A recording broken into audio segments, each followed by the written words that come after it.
Hello everybody, welcome back to Screenstars and welcome to another PlayStation 4 review. Today's review is for Battle Brothers, a turn-based strategy fantasy role-playing game that was released late last week on the PlayStation Store. Now, at first glance, this looked like a game that wasn't particularly interesting to me, but it's been a very, very slow month in January, so I'm looking for new games to play. And this one took my interest, and then when I watched a couple of videos on YouTube, because it's been out on PC for a while, and I think it's been out on Switch for a while as well, I realised quite quickly that this definitely could be a game for me.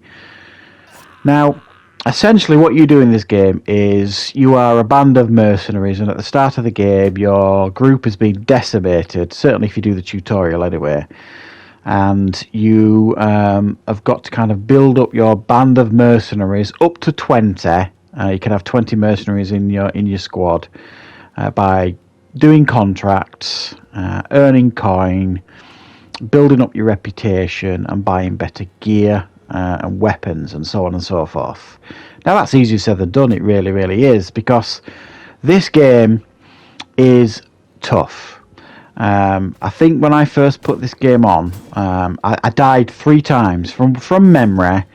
The first 3 attempts at playing this game, I died 3 times. One of those was the tutorial, believe it or not, and the other 2 I kind of jumped straight into the game because I thought I'd learned the basics on the tutorial, and I just kept dying.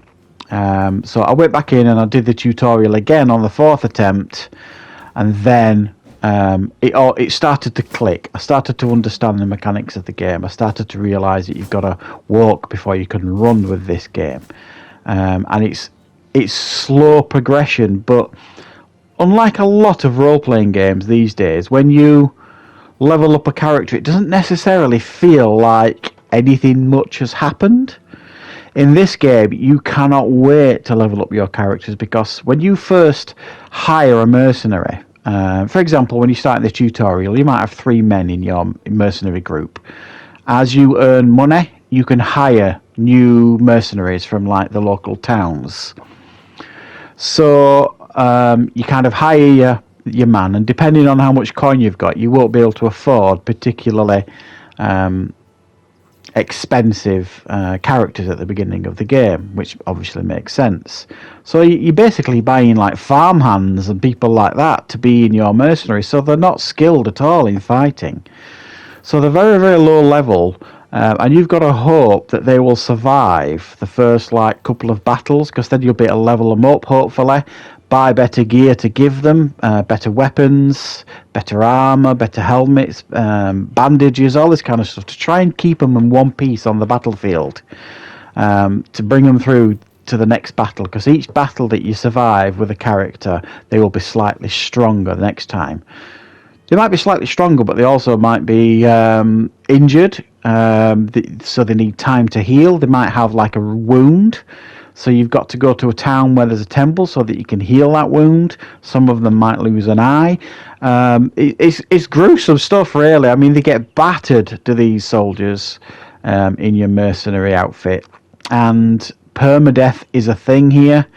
So the game is fully customizable, in the sense of you could choose when you go into this game right at the beginning how to customize it, whether you want to go on as a beginner or whatever. I really like whenever games do that like this. But you can also customize your characters, especially if you find a barber's in one of the town. You can customize just how you want them to look, which is really, really cool. But at any point you can rename the characters as well, so you can give them like familiar names, which I do. It's a bit like XCOM. You can name the characters, and then when they die, because a lot of them will die, you feel the impact doubly so. And it's a really, really cool feature in that you'll invest a lot of time and sometimes money into these characters by giving them better weapons and things like that, and then they'll potentially die on the battlefield. Now, the stronger your characters get, there's more chance they are going to survive on the battlefield. But it's not just about the gear and the equipment, it's about being smart on the battlefield as well. And the battles are very much like a game of chess. It's about being patient, positioning your men in the right way, and just not diving in headfirst into the battles. And that was my mistake early on when I started playing this game. I was diving in and going for it and just swinging away, and my men were dying. And you've got to be much more patient than that, and much smarter and much cleverer, and almost wait for the enemy to come to you, especially when you're weak. As the game progresses and you get stronger and stronger, you start getting more confident.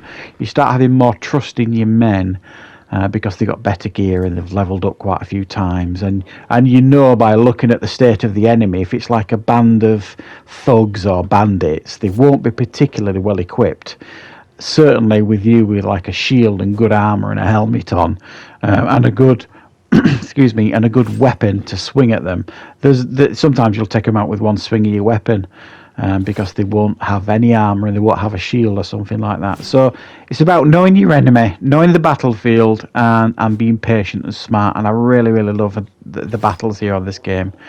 Depending on the size of the battles, they can go on for quite some time, and they can get quite tense, and it is the real heart of this game. It's a randomly generated world, so no two games are alike, really. And you will go to towns, villages. You can go to taverns. You could pay in the tavern to buy all your men a round of drinks, and the morale will go up, so they'll be better. Their morale will be better, so they'll be more willing to fight for the group, and there'll be less chance of them running away in fear and all this kind of stuff. You have to feed them when you're on the traveling around.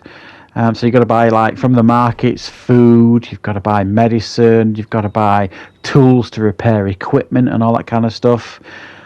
So it really is about being smart here with this game, and just looking at your budget, the money you've got, and balancing hiring men and buying it, making sure you've got good equipment to put on them as well. There's no sense sending like a poorly equipped soldier into battle, because he's just going to die at the first couple of swings. It's got a nice variety of enemies as well here on the game. I mean, it's like a fantasy medieval RPG, if you like, in a sense of you will be fighting like bandits and thugs and robbers, but also soldiers, and also a whole host of like fantasy creatures like skeletons and like little beasties, little monsters. There's a whole array of them, because sometimes you'll go into a village and one of the contracts will be, we're being attacked. The village are being attacked by these creatures. Will you take this contract and go and kill them? And you depending on the price, because you can haggle the price. You can ask for more money sometimes, or you can reject the contract if you think it's too dangerous. But sometimes you never really know what you're walking into in some of the battles. You might go in there fairly confident with like 12 people in your mercenary band, and then you'll go into a battle, and you'll be lucky to come out with 6 of them alive, and it's heartbreaking, but it's realistic at the same time. This game is just so great in regards to doing that. But you have to be patient. If you're not a patient gamer, I don't think you'll like this, and you won't take to it. It does require you to be patient and to be smart and to be clever, because it's got a very, very steep learning curve. Yes, as I've mentioned before, the graphics are nothing special to look at. There's no voice acting. It's all text-based. And when you're on the road traveling about, sometimes you'll get like these random things coming up for you to make a choice on. It might be something including your men. You might be talking to each other. You might be trying to rally the troops. There might be somebody else on the road that might either work to your advantage or disadvantage. There's loads and loads of different scenarios and choices as you're wandering around on the road. But trust me, guys, if you like turn-based strategy games, this might not be great. It might be nothing special to look at, but it is absolutely superb. One of the most addictive games I have ever played, and I can't recommend it highly enough. I've had no issues with the game, no crashes, no bugs, no freezers, nothing like that. It runs very, very nicely, and I'm going to give this one a 9 out of 10. Great start to the year, certainly if you are a strategy fan.